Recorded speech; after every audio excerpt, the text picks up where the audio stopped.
Římanům 4, 16 až 22, kde Pavel pokračuje, dědictví je proto z víry, aby bylo podle milostí, aby bylo toto zaslíbení platné pro veškeré potomstvo, nejen pro ty, kdo jsou ze zákona, nejenom pro Židy, ale i pro ty, kdo jsou z víry Abrahama, jenž je otcem nás všech. Jak je napsáno, ustanovil jsem tě za otce mnohých národů. Je otcem předtím, jemuž uvěřil před Bohem, který oživuje mrtvé a povolává to, co není, jak by bylo, jako by bylo. On pro ty naději na základě naděje uvěřil, že se stane otcem mnohých národů podle toho, co je řečeno, tak bude tvé potomstvo.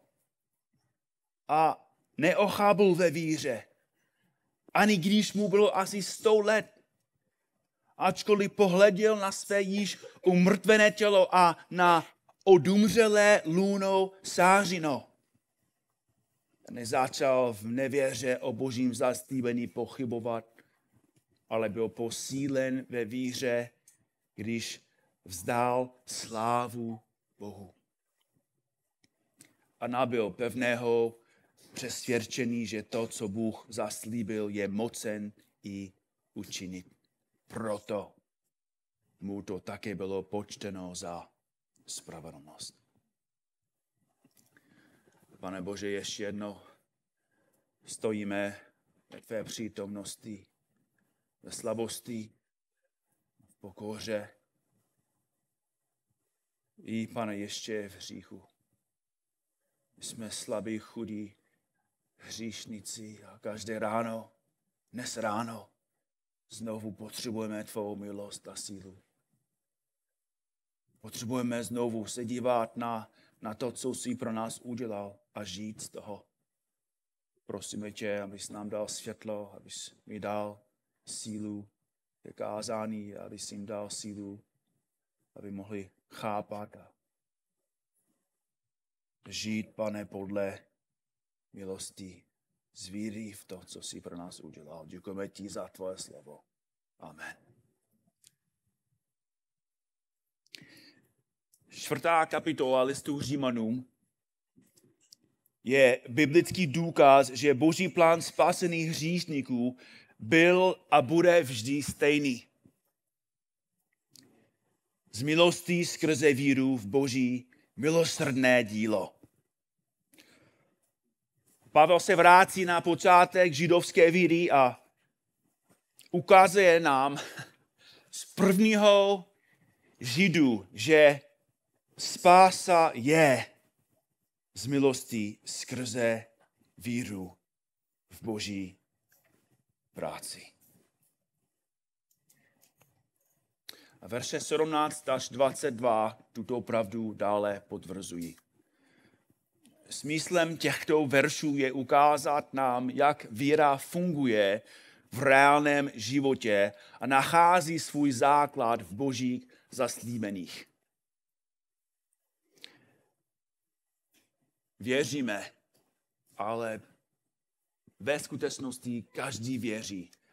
Každý má víru. Někteří lidé mají víru, že svět je plochý, že jejich náboženství je správné, že ateismus je pravdivý, že člověk je dobrý, že svět se zlepšuje a že každý přijde do nebe. Každý má víru. Bible říká, že i démoni věří v Boha. Biblická víra je však radikálně jiná. Biblická víra je založená na písmu, zakořeněná v božím zaslíbení, důvěřuje v boží schopnost, očekává svou odměnu, zvažuje všechny těžkosti a překážky, překonává všechny výzvy, roste v jistotě a získá svou odměnu. To je biblická víra. To jsou znaky biblické víry, které vidíme v našem textu. A my musíme od začátku chápat, proč je tento obraz víry tak důležitý. Proč Pavel soustředí na Abrahama a používá jeho život a situaci jako vzor pro každého z nás. Vy a já si myslíme, že existují různé druhy víry. Myslíme, že existuje jedna víra, která důvěřuje Bohu pro spásu a jiná víra, která důvěřuje Bohu, když potřebujeme práci, nebo když potřebujeme manželku, nebo když hledáme manžela, nebo když jsme ve zkouškách. Ale to není pravda. Neexistuje různé druhy víry. Existuje pouze jeden druh víry. Víra, která důvěřuje Bohu a spoléhá na všechna jeho zaslíbení v každé situaci. Jinými slovy, stejná víra, díky níž jste ospravedlnění, je stejná víra, kterou uplatňujete, když zjistíte, že máte rakovinu, nebo když zjistíte, že tvoje sestra zemřela, nebo že tvůj manžel spáchal cizoložství. Víra, která ospravedlnila Abrahama, byla stejná víra, s níž důvěřoval Bohu po celý svůj život. Neměl 2, 3, 4 víry. Měl jednu víru v jednoho Boha. V každé situaci. Během následujících 2 dnů budeme studovat 8 znaků biblické víry. A první znak, který jsem už zmínil, je, že biblická víra je založená na písmu. Biblická víra je založená na písmu. Verš 17.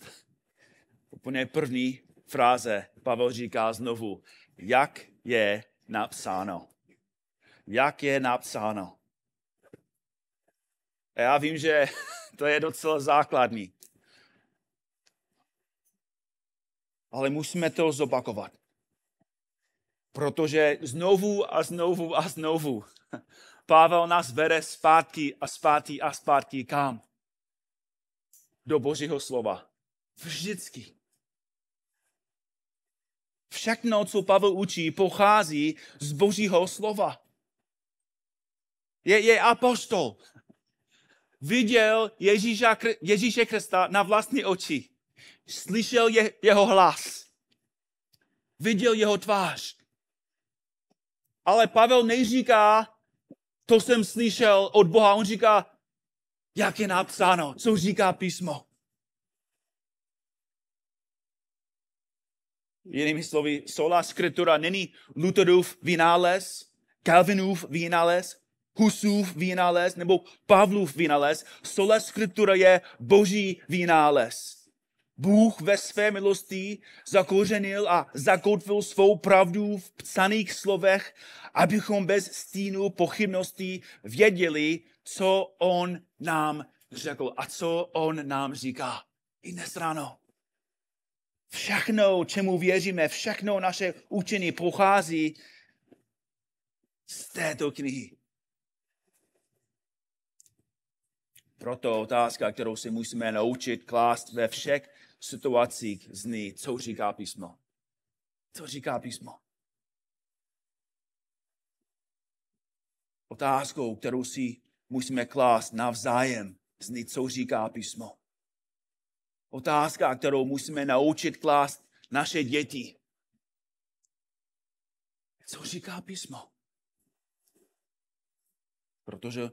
Protože písmo má odpovědi. To je základ naší víry. Sola scriptura, jedině písmo. A mimochodem, je to docela úžasný, ale v této kapitole jsou všechny souly reformace. Jsou tady sola scriptura, Jedině písmo je zde, sola fide, jedině vírou je smysl této kapitoly, sola gratia, jedině milostí je smyslem této kapitoly, solus Christus, jedině Kristus je zdůrazněn na konci této kapitoly a sola Deo gloria. To je taky v této kapitole, jak Abraham dal Bohu slávu. Všechny souly byly již ve starém zákoně v Božím slově. Biblická víra proto je založená na písmu. A jdeme na druhý znak. Biblická víra je zakořeněna v Božím zaslíbení. Je zakořeněna v Božím zaslíbení. Ještě jednou verš 17, jak je napsáno. To říká Hospodin, ustanovil jsem tě za otce mnohých národů. Je otcem před tím, jemuž uvěřil před Bohem. Víra je jenom dobrá do té míry, jako je objekt, ve kterém důvěřujete. Ještě jednou. Víra je jenom dobrá do té míry, jako je objekt, ve kterém důvěřujete. Abrahamova víra byla účinná proto, že důvěřoval pravdivým, neměnným a nezměnitelným Božím zaslíbením. To, co Pavel tady dělá, je velmi povzbuzující. On cituje Genesis 17 a myslím si, že by bylo dobré, kdyby jsme spolu na to dívali. Tak jestli máš Bibli, tak můžeš listovat na Genesis 17.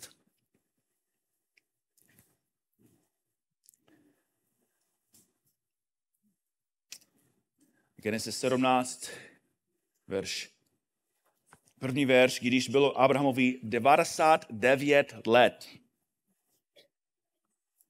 99 let. Ukázal se mu Hospodin. A řekl mu, já jsem Bůh všemohoucí. Choď přede mnou a buď bezúhonný. Ustanovím svou smlouvu mezi sebou a tebou a převelice tě rozmnožím. A tu Abram padl na tvář a Bůh s ním dále mluvil. Já jsem. Zde je moje smlouva s tebou. Staneš se otcem množství národů. Tak ten text zdůrazňuje, že Abraham byl starý. Velmi starý. Opravdu starý. Příliš starý na to, aby mohl plodit děti. Ale Bůh Abrahamovi říká něco úžasného. Já jsem Bůh všemohoucí. Otázka zní, proč Bůh to říká. Už chápeme. Protože řekne Abrahamovi, starému muži, který je napůl mrtvý, že bude plodit děti. Bůh říká člověku, který je skoro mrtvý, že bude mít děti. A co by měl Abraham říci? Co bychom řekli my? Já jsem příliš starý. Moje žena je příliš stará. Naše těla už nefungují. Pane Bože, nerozumíte fyziologii? To, co říkáš, já jsem rád, my jsme čekali dlouho. A mimochodem, proč jsi čekal tak dlouho mi říct takové věci? Proč teď, když jsme bylo 99 let a teď mi říkáš, že budeme mít děti. To není možné.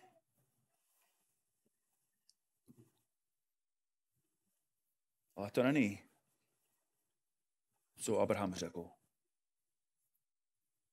Boží slib je založen na tom, že on je Bůh všemohoucí.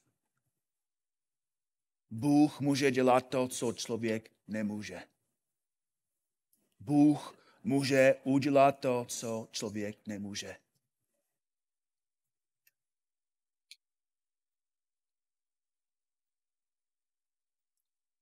To je prostý důvod, proč Bohu důvěřujeme. A Bůh je tak si jistý ve své síle a spíš zaslíbení, že pokračuje dál. Podívejte se na verš 5.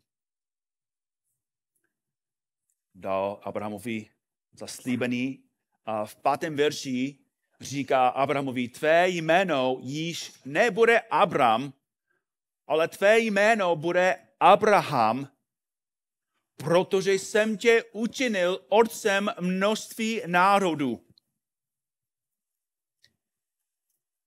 Tvé jméno již nebude Abraham, ale tvé jméno bude Abraham, otec mnohých.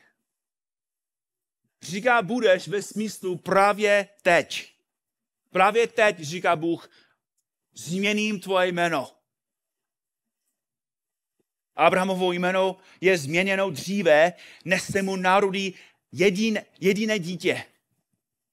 A víme, že to je pravda, protože od tohoto verše je Abram vždy označován jako Abraham. Můžeš si přečíst tu celou 17. kapitolu a od 17. kapitoly až do konce vždycky je jeho jméno teď Abraham, otec mnohých.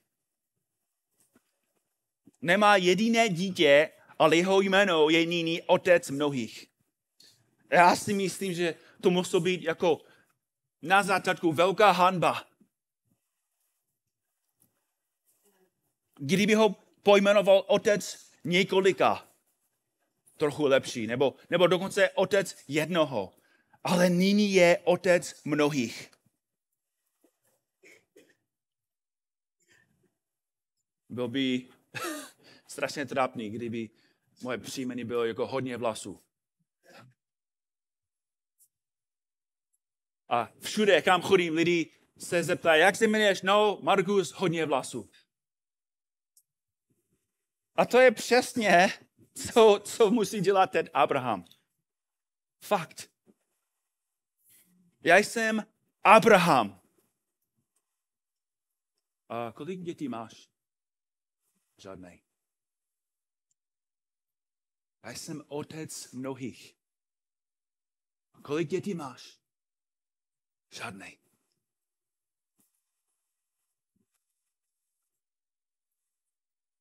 Abraham se měl smát. Ale co udělal? Abraham Bohu uvěřil. Episteusen důvěřoval Bohu, vzal Boha za slovo. A Bůh říká, že je otcem předtím, jemuž uvěřil. Bůh je si tak jistý a vážný a pravdivý, že Abraham, i když nemá děti, má děti. To znamená, že Abraham uvěřil, že se stal otcem ne v okamžiku, kdy se mu narodil syn, ale v okamžiku, kdy Bůh učinil svůj slib.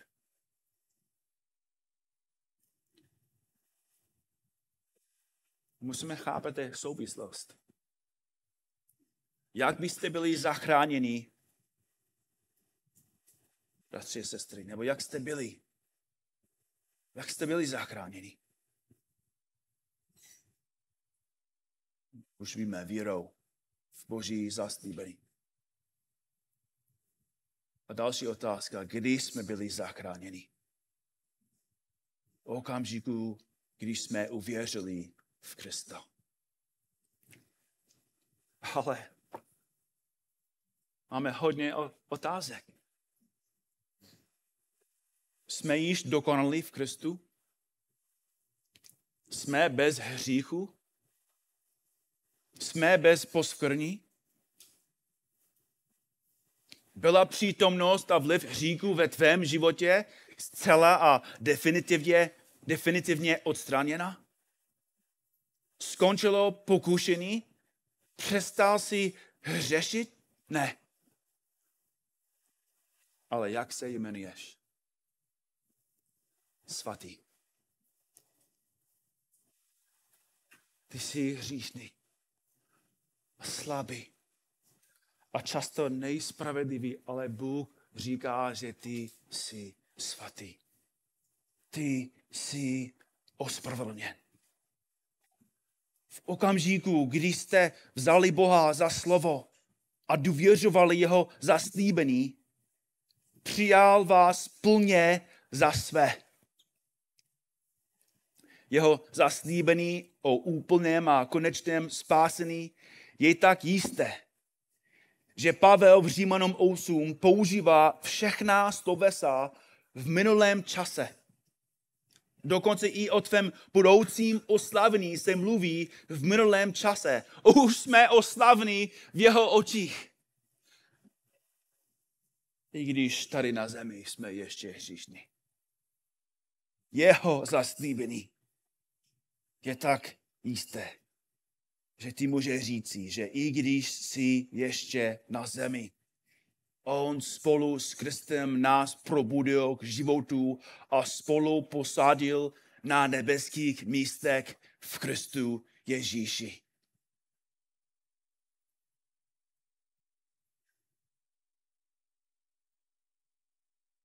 Dnes ráno byste si měli uvědomit, že stejná víra, skrze kterou vám Bůh dal Kristovu spravedlnost, je přesně tou samou vírou, skrze kterou vás drží pevně ve všech životních zkouškách a těžkostech.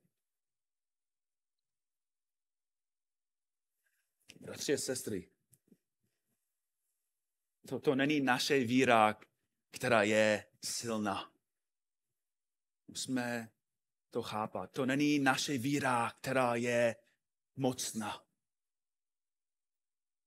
To není tvoje víra, která tě drží pevně. Není to tvoje víra, která tě zachraňuje. Bůh stojí před námi. Jsme hříšní, jsme slabí, jsme neposlušní. A co říká Bůh? Já jsem Bůh všemohoucí. Já jsem Bůh silný. Já jsem Bůh, který miluje hříšníky. Já jsem Bůh, který ve své síle můžu dělat cokoliv, kdykoliv, komukoliv, pročkoliv. Já jsem Bůh všemohoucí. A ty říkáš, můj život je tak spackaný. A Bůh říká, já jsem Bůh všemohoucí. Ty říkáš, moje rodina je úplně rozbitá. A Bůh říká, já jsem všemohoucí. Ty říkáš, já nemůžu milovat mého zlého manžela. Nebo mou protivnou ženu. Ale Bůh říká, já jsem všemohoucí. Nedokážu se vyrovnat s pocitem viny za svou minulost. Ale náš Bůh je všemohoucí. Pokušení je příliš silné. Nemohu oddolat. Ale Pán Bůh je všemohoucí. Bratři, sestry, dnes ráno musíme se dívat na to znovu. Jsou tady možná lidi, kteří jsou zralější a jsou lidi, kteří jsou svatější a spravedlivější, ale ve skutečnosti jsme všichni slabí hříšníci. Jestli někdo má silnou víru, to jen znamená, že víc důvěřuje Bohu. Vidí, že nezvládne to sám. Ví, že je příliš hříšný, příliš neposlušný, příliš slabý a proto důvěřuje. Jako další člověk, zralý člověk nemá silnou víru ve smyslu, že on je lepší, on je spravedlivější, on je silnější. Ne. Vidí líp než my svou slabost. Vidí líp, věří víc než my, jak hříšný je. Bojí se, ví, co může udělat, pokud nespolehá na Boha. Ona ví, co ještě je ve své srdci a proto spolehá, proto důvěřuje. A tím má silnou víru, protože má silného Boha.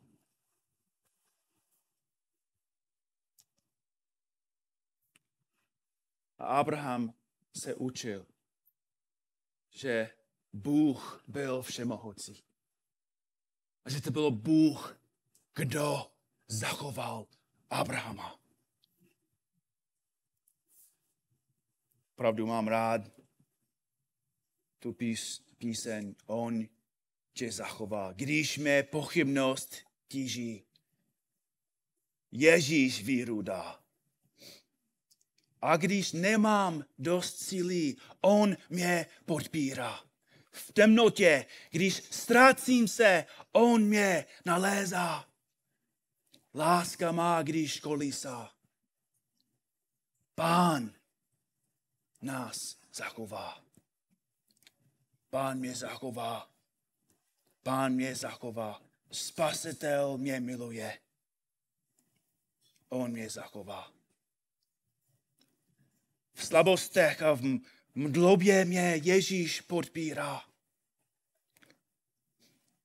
Moje srdce studené láskou zařívá. Zaslíbený své splní.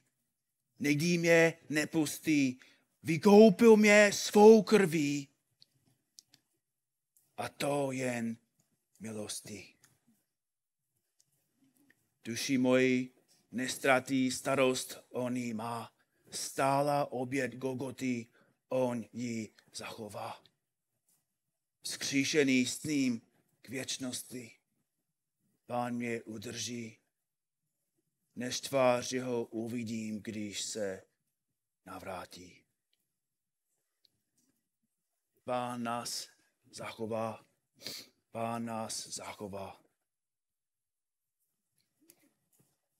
Spasitel nás miluje. On nás zachová. Pane Ježíši, děkujeme ti za tvou sílu, za tvou milost, za tvoje zaslíbení. Pane, dnes ráno jsme víceméně stejný, kdo jsme byli včera. I zítra se vrátíme.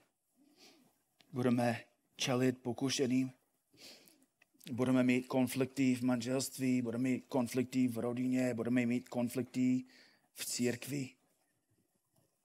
Budeme čelit pronásledování světa. Budeme pádat. Budeme činit věci, které ve skutečnosti nenávidíme, protože jsme ještě slabí hříšníci. A Pane Bože, chválíme tě, že ty jsi všemohoucí, že tvoje zaslíbení přichází z tvé moci. Proto tě prosíme, Pane, pomoz nám, abychom uvěřili, abychom udělali tu jednou věc, kterou můžeme dělat. Věřit, uvěřit a spoléhat každý den, každou hodinu, v každé situaci spoléhat na tebe.